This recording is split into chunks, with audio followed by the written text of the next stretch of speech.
Visionary. Create. She. Digital. Hello. She says. Listen. I am Fran Millar. Lots of people know me through my brother, David Millar, who I'll talk about in a little bit. I am Head of Business Operations for Team Sky. I've worked in cycling my entire career, and so I'm not sure I'm entirely qualified to talk about the impact women are making on the sports and leisure industry, but I thought I'd title my presentation after much soul searching working in cycling, because that is definitely my area of expertise. It's what I know. I have been doing it since I was 20 years old. My first ever job was actually in cricket, weirdly enough. I worked for Anthony Boucher, who ran with Peter Worth, who was formerly Bjorn Borg's manager at a company called Quintus Events, and they bought the rights to the almanac that had like 150 years of cricket history. I knew nothing about cricket. All I knew is I wanted to work in sport. So I packed myself off to London. I went to do that, did it for 2 years, loved it, and then my brother did that. Won the yellow jersey in the Tour de France in 2000. The look on his face pretty much was the look on all of our faces as well. And he said, well, listen, it's crazy that you're working in cricket, you should come and work for me in cycling. I was a little bit reluctant to begin with because A, didn't know anything about cycling other than my brother raced in the sport. Didn't know anything about managing an athlete. Certainly didn't know anything about managing my brother. And didn't want to end up being sort of typecast as the little sister helping out the brother, or the girlfriend or the wife or whatever else, who always ends up being that person. So I kind of reluctantly went into it. I remember printing business cards and saying to my mum, who's in the audience, I'm going to start a company, I'm going to call it Face Partnership, and I'm going to manage athletes. And she was like, David, you mean? I was like, not just David, there'll be others.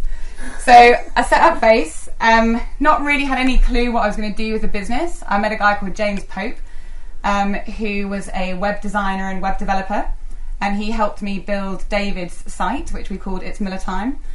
We set up a fan club that people had to pay to get involved in. We set up t-shirts you could buy. We had an e-commerce site. It was bearing in mind in 2000, it was pretty forward thinking. Nobody else was really doing that sort of thing. And we kind of saw it as an awesome amount of fun. We couldn't really believe that what was effectively two mates working together in a bit of a hobby could pay us. And we thought maybe we could take it a bit more seriously and really try and do something special with it. So after a couple of years of dicking around, we got asked to do an event called the Good Friday meeting. This originally came about because we were approached by the promoters to get some of our riders at the time to go and ride at it.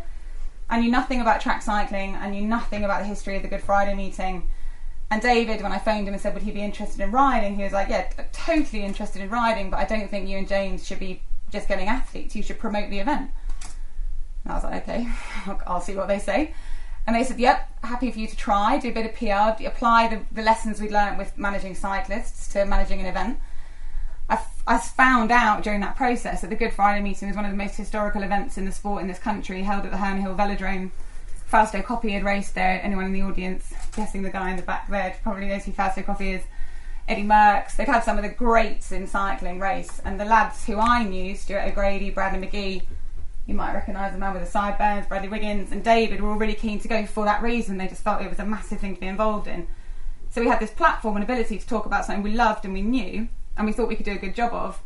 And I think the biggest audience they'd had post-war at the event was around 1,000, and we got over 6,000 people there on the day. It was a massive event, huge amount of media publicity. And I think what it did for us was it put us on the map as a business. And it brought us to the attention of a guy called Dave Brailsford, who some of you probably know now. Nobody really knew at the time. He was the performance director of British Cycling. And he approached us and said, you've done a great job with that. Could you do something for the Manchester Velodrome? It's a fantastic facility, 3,500 seats. It was built when they were looking for the bid for the Commonwealth Games in Manchester. It's a little bit of a white elephant because we use it to train in, but beyond that it's not used. Come up with something that will get kids into the sport, that we as a national governing body could use as a development pathway, and that will reignite the sport in this country. And James and I went away totally clueless, had no idea what a Madison was or a scratch race. I'd never even seen an indoor velodrome when I went to my first meeting. And I was like, whoa, this is cool, like steep banking and everything, it's unbelievable. So we went away and we came up with this event, Revolution, which started in 2003 in November. And I remember it was like we formed a committee, and we got people from Manchester Velodrome involved, and we got people from Great Britain Cycling involved, and anyone who went to the velodrome, or certainly was involved in cycling sort of 8-9 years ago, it wasn't what it is now. It's quite interesting to hear Claire say, I'm in a minority sport, it's not like cycling or rowing. I'm like, wow, when I used to say I worked in cycling, people thought I worked in a bike shop. So, you know, the change in my sport in 10 years has just been epic. So we created this event, I remember, on the evening, and everyone said, you won't sell out, you won't sell any tickets, no one will come, you'll put all this money into it, you won't get anything back. And we were young, naive, and massively confident that we had a product that people were into.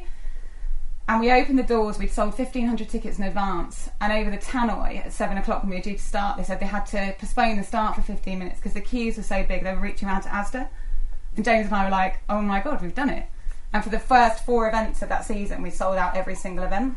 The Revolution 34 will take place in a month's time.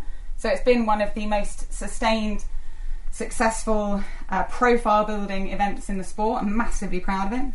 And it's one of those things that you do in your career that you think, I don't think I'm ever going to top this. I don't know whether I'm ever going to come up with something or work in something that's going to be better than this. And then it was doing that and working in events that I realised the whole athlete management side of it probably wasn't for us. There's a very famous quote which is that it's an up at dawn, pride swallowing siege that I will never fully tell you about. And that is what being an athlete manager at that time for bike riders was like. Nobody was that interested, male or female. Nobody really wanted to spend their money. Nobody really got the sport, particularly track cycling. Road cycling was riddled with drugs. It's hard to promote that. And so we worked with guys like Geraint Thomas, Rebecca Romero. I was very lucky that a 17-year-old stocky little Manx fella approached me and asked me to manage him. Told me he was going to be the fastest rider in the world. I wasn't sure. He turned out to be definitely the fastest in the world. I managed Mark until 2 years ago. Mark Cavendish, for those of you who don't know about cycling.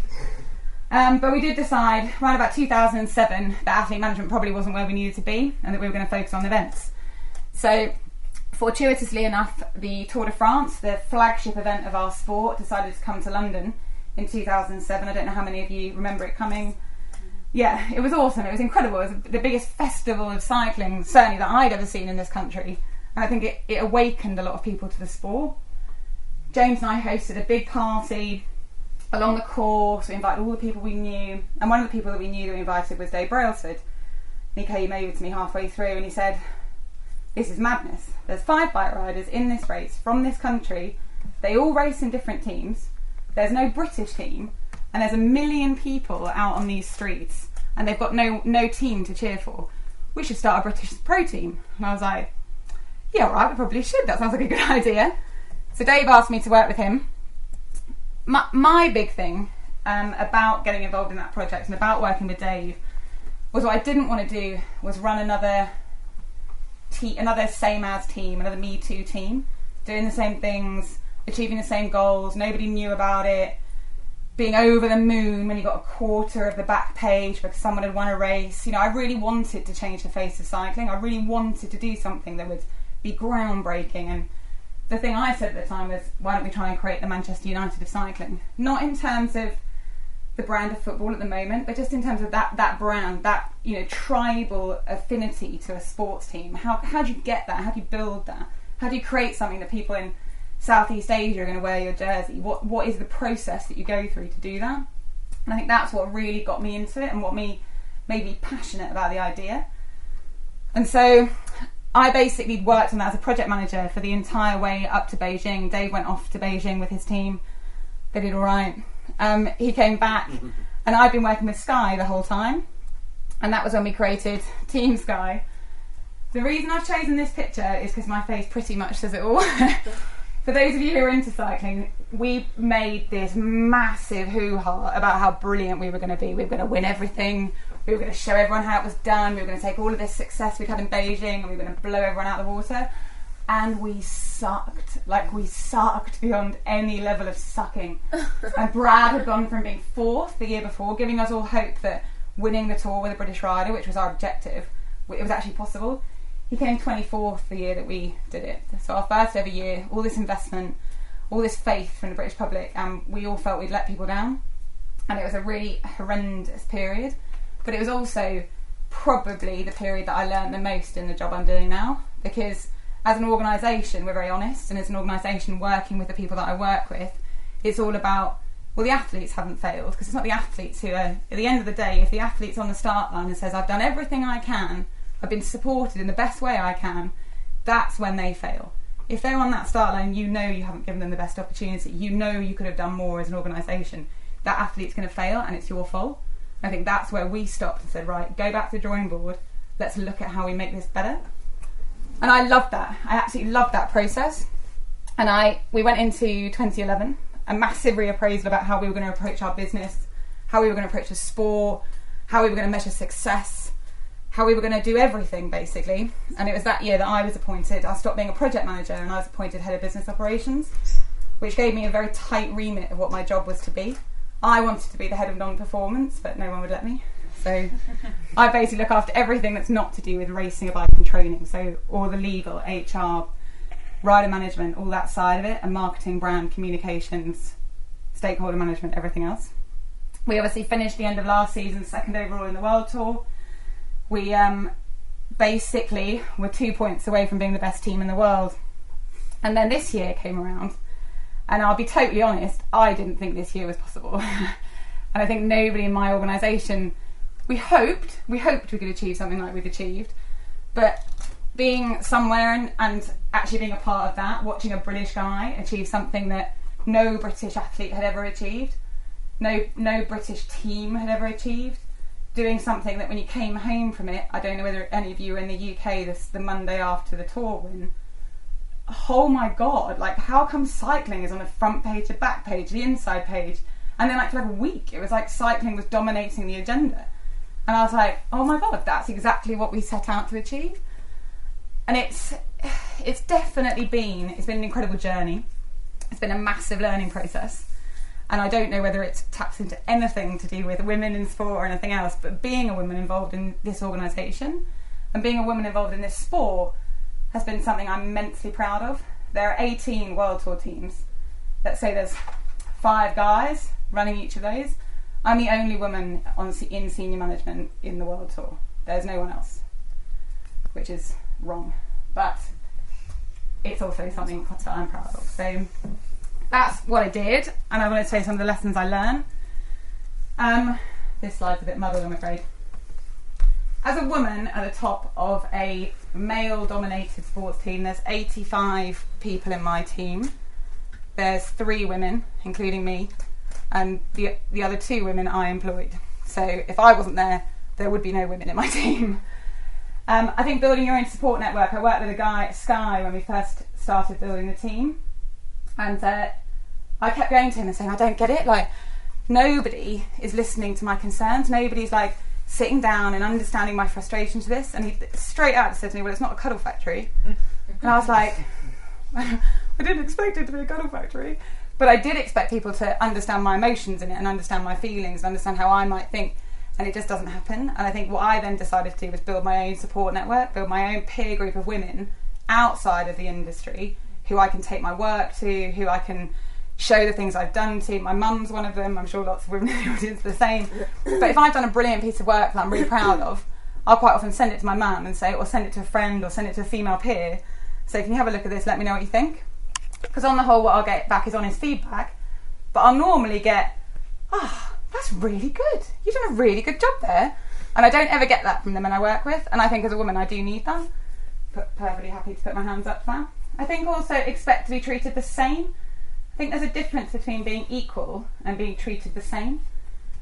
It's quite nuanced, but a lot of women who come into or who are experiencing and around the industry, they sort of get a bit pissy if they feel that people aren't listening to them, or if they get upset, no one really cares, or no one says well done, all that kind of thing. It's like, if you work in a male-dominated industry, it's not about being a man, but do expect that you will be treated with the same level of male emotion as they treat each other.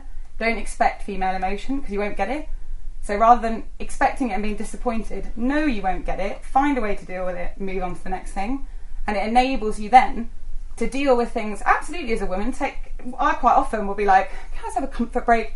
And I'll go outside, have a little cry, phone someone, go back in, sit back down in the meeting. And it serves me really, really well. And it sounds ridiculous. You should be allowed to do that in sport. You should be allowed to be a woman at the top of the industry, but you also have to be a realist. And until there's more women in sports, more women on boards, more women involved in the decision-making processes, it's not going to change. So, quite passionate about that one. And being the best is uncomfortable. I don't know whether if any of you have seen the documentary we've done recently, but in the advert, Dave Brailsford says, if you're not on the edge, you're not pushing hard enough. That actually isn't a quote from Dave B, it's a quote from Chris Boardman. And when I first went to work in the British Cycling Organisation and within Team Sky, I was like, Jesus Christ, it's edgy. Like, it's always edgy. Someone's always got a problem. Someone's always, you might know this, Claire, someone's always trying to find a different way or criticise someone, or it's never comfortable. You never sat there thinking, oh, this is nice, cup of tea. It's always constant. And Chris was like, well, if you really want to be the best, if you want to be right on the edge, if you want to be better than everyone, you're going to have to push so hard that it's going to hurt. You're going to have to be constantly up against it, constantly banging up against each other. And if you're not willing to do that, then you're not willing to be the best. And I think we do have an organisation in Team Sky where that is what we are all motivated by. We are motivated by being the best. We are motivated by beating people. And if we can beat people by being the very best we can be, then we've done our job. But it isn't a comfortable process. It's not something that I'm like, woohoo, yeah, I love going for tour. Because the tour is like a whole world of uncomfort and discomfort and tension and all those things. But that's actually, for me, why I love working in elite sport. Because then when you do it, you know all that pushing was worth it. You know, you can look at a picture like that one, and it was all worth it. It was every single minute of it was worth it. So that's my talk. Probably 10 times too fast, unlike everyone else.